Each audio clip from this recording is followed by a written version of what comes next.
Hello and good time of day. I am Phineas 12 Gauge and this is the Apostate Seminary. Normally I do a back and forth thing with a Bible verse and a not a Bible verse section, but this time I think we should revisit dominionism and theocracy. Because believe it or not, a lot of what caused a bunch of arseholes to assault the Capitol building is blamable on Satan, Jesus, and the people who use these things for the power of evil. So we're back in political science class. To the Fincopter! Okay, so where this series stands right now is that in the 1970s there were some guys, and their names were Jimmy Carter, Ronald Reagan, Jerry Falwell, and Paul Weyrich. Now, in those days, the evangelical bloc wasn't the voting bloc that it is today. They were still in the refractory period after blowing their load all over the Scopes monkey trial. So when Jimmy Carter came along, they all got excited and their pants got tight and their pant legs got shorter with their collective Jesus boner because Jimmy Carter was and is a really religious dude. And when he was president, they all got mad because, unfortunately for them, he was all Jimmy Carter about it and was generally a nice enough guy who sold his family's peanut farm to have unquestionable integrity and went on to spend 40 years helping build houses for humanity and generally being kind of swell. And as you can imagine, this made religious folks sad and angry because that's not what Jesus would do. It also made certain religious folks named Jerry Falwell sad and angry because Jerry Falwell had what was called a segregation academy. A segregation academy was a private school, in this case religious, and because America has a long history of letting religions do whatever the hell they want as long as those religions are Christian, but not as long as Christians like to pretend we do, this private school was allowed to keep people out who had a certain amount of the pigment chemical known as melanin present in their skin. This made Falwell angry, so he teamed up with Paul Weyrich and set out to destroy America. They took credit for Ronald Reagan endorsing Christianity at the Religious Roundtable gathering of evangelical Christians, which was not undue credit for a bad thing. They founded the organization The Moral Majority to represent the morally bankrupt minority. Independently of each other, they founded Liberty University, the Council for National Policy, Free Congress Foundation, the Heritage Foundation. They gave us the 80s edition of Make America Great Again, Middle East fuckery, stooges taking the fall for said fuckery, lying about things about Russia, trickle-down economics, and stupid ideas about space. Basically, they invented Trump being president as a concept. So then Reagan ends, and we go Bush, Clinton, Bush. And this was a period that was important for normalizing corporatism in American politics to give us the immoral amount of lobbying and corporate protections that we enjoy today as a driving force in deciding who gets to kill you with what. It also normalized the idea that God selects our political leaders, as it stands in the modern climate. George W. Bush declared multiple times that he is the decider and he is chosen by God and God guides him, and otherwise being a semi-literate guy born into wealth pretending to be a working man. Which has always been a thing, but he pretended to be a literal blue-collar working stiff cowboy. If you Photoshop his face over Trump's in that picture of Trump playing dump truck driver and told me it was real, the only thing that would tip me off would be BMI. So then Obama happened, and in response to that we got the Tea Party, which probably wouldn't have been so bad if they hadn't got to choose the next president after him, who spent his life being a racist, conspiracy theorist, anti-vaxxing, stuck-up ball bag with a stupid, outdated power tie, and the rest, as they say, is the rest of this episode. Let's start off by looking at Alex Jones, because he was around first. Alex Jones was a conspiracy theorist and 9/11 denier about the time of 9/11, which makes sense as a time frame. He wasn't really the big dog on the block until Sandy Hook, though, when he became a household name by denying that children had died, accusing parents of making their dead children act out a shooting, and doxing one of the parents who was pushing back against Jones and was subsequently sued for being a prick. Now, he didn't invent the false flag, but he did a lot to popularize it.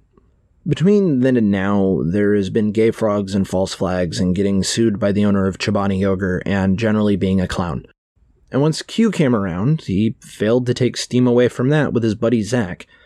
So Alex has been spending his time becoming more and more of a doomsday preacher.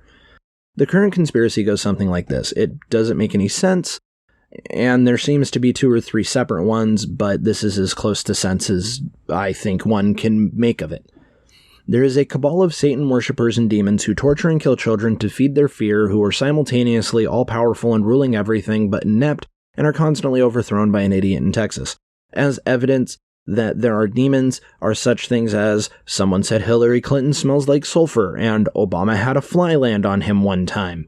And weirdly enough, Mike Pence doesn't seem to be a demon.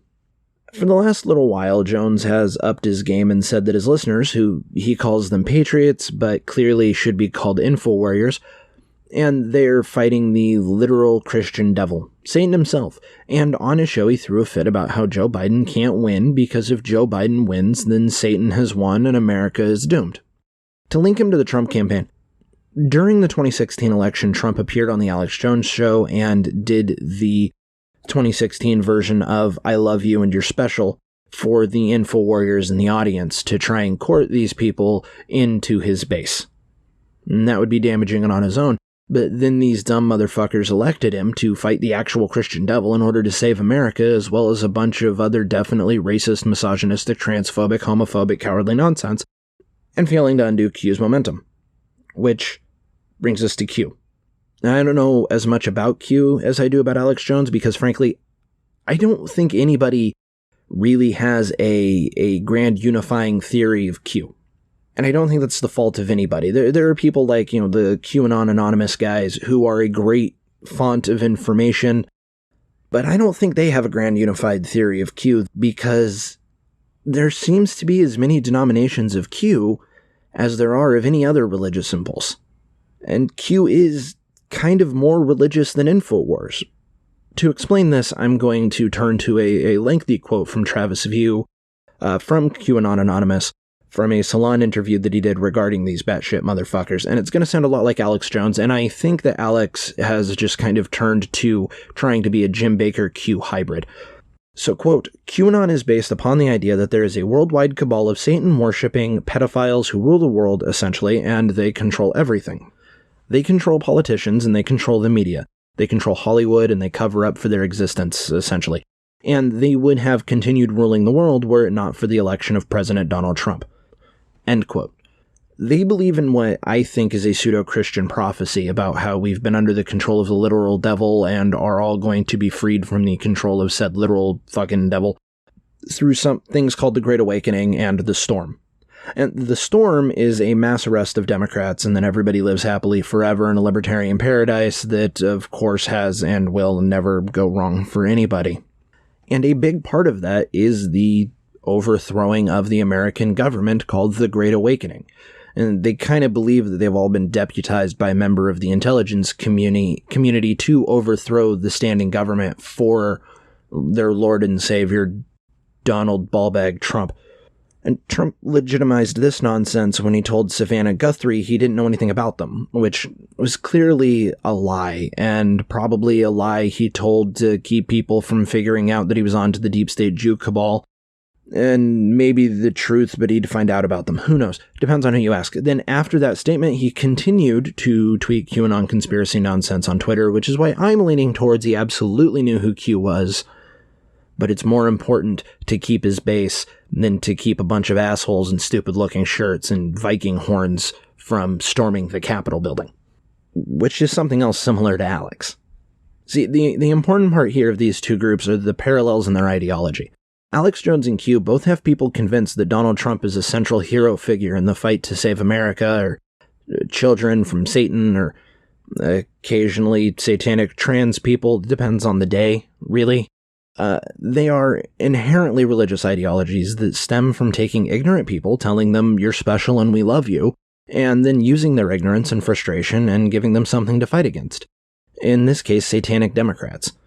And Democrats are an easy target to give these people a purpose in life, too, because when you seize on the fact that the credulity of the American public leads them to accept that there is a literal war between God and Satan that is even possible, never mind probable, and then one party wants to legalize gay marriage, give women rights, are the party that most of the atheists vote for, aren't literal fascists, want to do things that since the 80s have been what the religious party and the moral majority are against, it's clear that Democrats are anti-Republican, anti-Jesus, and therefore anti-America. Because Republican Jesus is the only Jesus that matters anymore, and Trump is his prophet. And Trump has been the profit through legitimizing both of these actually competing groups of fearmongers in order to cobble together a base of the most self-obsessed parts of the American public who cling to their particular participation trophy until the warrior of God comes to stop the Satanist Pelosi and Schumer, leaving these podium-snatching, horn helmet, fur pants-wearing, Pelosi computer-stealing, I'm going to go to Pride working for InfoWars, calling myself rainbow snatch-ass motherfuckers, then hope nobody will remember that shit Millie Weaver did. The fuck did anybody think was gonna happen? The other podcast in this ecosystem of lefty anthropology, of right-wing media lunatics, is Knowledge Fight. And that's a podcast that I listen to very regularly, and it's fantastic. And it's a podcast that dissects Alex Jones. And the one I was listening to when I was writing this, Jordan said that the problem with these groups was that they were terrorism edging for so long, and the idiots blew their load too soon. And that's exactly what happens, because terrorism edging is their business. That's how they make money, and that's all they want. They wanted money. The people at these heads of these groups did not want January 6th. But January 6th is what they got. And it was goaded on by the president, and by Hawthorne, and by Cruz, and by the GOP, in large part. And still, I was really confused while I was sitting around doom scrolling, I came across a riot at the Capitol building trending. I don't think that the people there went there with the knowledge of what they were going into, with the knowledge that the Capitol building is the most powerful building in this country, that the founders made very clear Congress was the most powerful branch of government. And I'm not going to weigh in on whether or not the cops were in on it or speculate about if they'll wait until the inauguration for the next one. I have opinions on that, but they're largely not based in anything, so I'm not comfortable diving too deep into it. Instead, I'm curious about the makeup of the crowd. Q Shaman has been making the rounds since he got arrested, and so has Q T-shirt, and so has, Q Lady, and this is partly because they dress from Jingoism Bukkake to Minnesota Vikings fan in a Jingoism Bukkake, and they keep showing up Q places where Q people show up. But Alex Jones and his crew were there too, and they took a bad situation and made it really stupid and disgusting. There was apparently images of a woman being killed that Alex took a call from Joe Rogan over. I haven't watched the video on that. I've heard the audio. I don't have it in me to watch the video of that, even if I could find it. And I hope nobody can. There was Jones and his crew fleeing when shit got weird. There was Alex Jones saying that he paid for the rally that led to the riot. There was Alex saying that one of the Trump children asked him to be on the forefront of the revolution and asked him to be at the rally and make that happen. And there was Harrison Smith in the InfoWars studio screaming about how this was the revolution and the brave patriots were taking their country back, in contrast to Alex saying it was dangerous Antifa leftists and BLM, but BLM aren't his enemy and someone got shot in the arm, except it was the leg, except she's dead. Because the House Democrats are the enemy. And that's the important part. And when you take the QAnon people who believe that the devil is sucking the life force out of children, when you take Alex Jones, who is preaching from his pulpit that we are in a war for the soul of America, and that Satan will win and take over the earth if we don't unsteal the election, and combine that with what the Republicans have been doing, what did you think was going to happen? The Republicans have been working toward the sort of hyper-pseudo-Christian nonsense that has been touched on here for decades. It started with the godless communists. Scary, scary atheism. And when Democrats began to look at treating people who weren't cisgender and heterosexual like people, this let Republicans take hold of religious rhetoric. And Obama did a lot to try and take it back, which is absolutely the wrong direction to go with religious rhetoric in government, but instead we had a big swing the other direction. And when Trump got elected, what we had was a bunch of people, call it a few dozen million, who believed that if they vote for the Democrats, they are voting against the will of God. They believe that God chooses leaders, and the Republican Party is the party of God. So the Democratic presidents must be presidents of Satan. And it sounds ridiculous. It does. It absolutely sounds ridiculous, but these are what grown adults believe, and this is what grown adults have been fed. And clearly, I'm not talking about all Trump supporters here.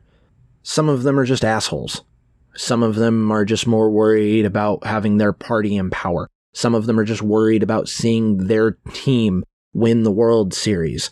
But clearly, it's enough Trump supporters to seize the Capitol building for an afternoon.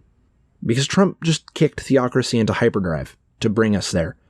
With the repealing of enforcing the Johnson Amendment, with all the religious freedom restoration going on, with the programs meant to help American businesses going to churches of all varieties, with calls to take back the election while warning that Joe Biden would kill God, which frankly, if you can pull a power move like that, how do we stop you? And continuing on, warning about godless atheism and people like Ray Comfort, Ken Ham, and Kenneth Copeland telling millions of people that our demographic doesn't have morals. And that we know God is real, but we consciously reject him so that we can just live our moralless, horrible lives. Because God is the source of goodness.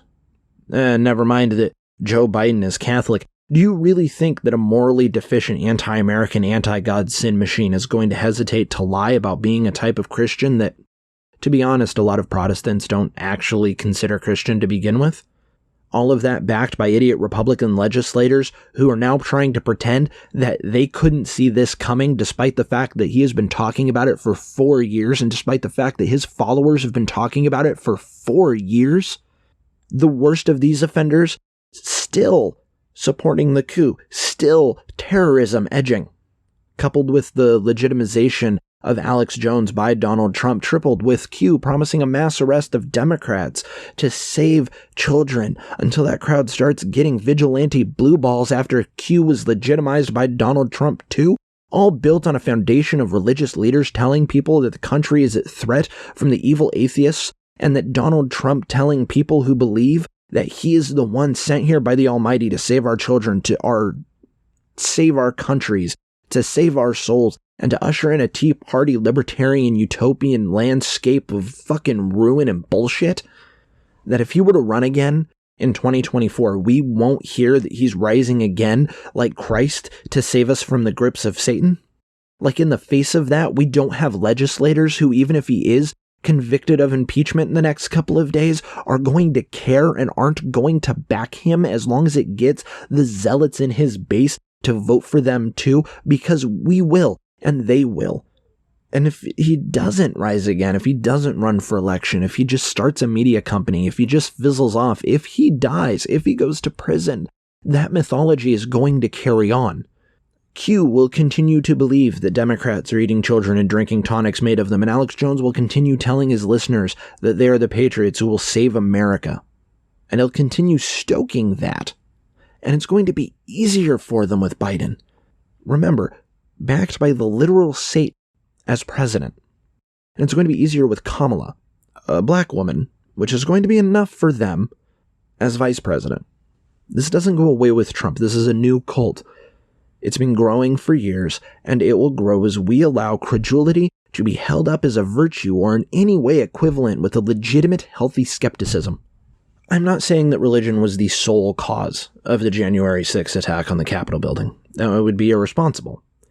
But I am saying that it was a big part of the underlying motivation, and it was a tool used, not a specific religion, and not necessarily even intentionally, but the religious impulse, the metaphysical rhetoric, the stupid nonsense. And I will say that the soft treatment of the insurrectionists is only going to make them feel like there aren't that big of consequences for the most fervent of the zealots. Because a lot of the people there just couldn't believe someone died, or that the cops pepper sprayed some people trying to overthrow a country, or that they have trouble getting on planes now because they're on no-fly lists because they did an act of terrorism. The dangerous ones, the ones that are a concern, are going to look at the outcome and say either it's a price worth paying to save America, and that they weren't true believers because not everybody is going to try and overthrow a country and then curl up in a ball as soon as they're presented with consequences because they feel so entitled that they think they are just entitled to take over the Capitol building without anybody doing a fucking thing. I hope I'm wrong. I want to be wrong.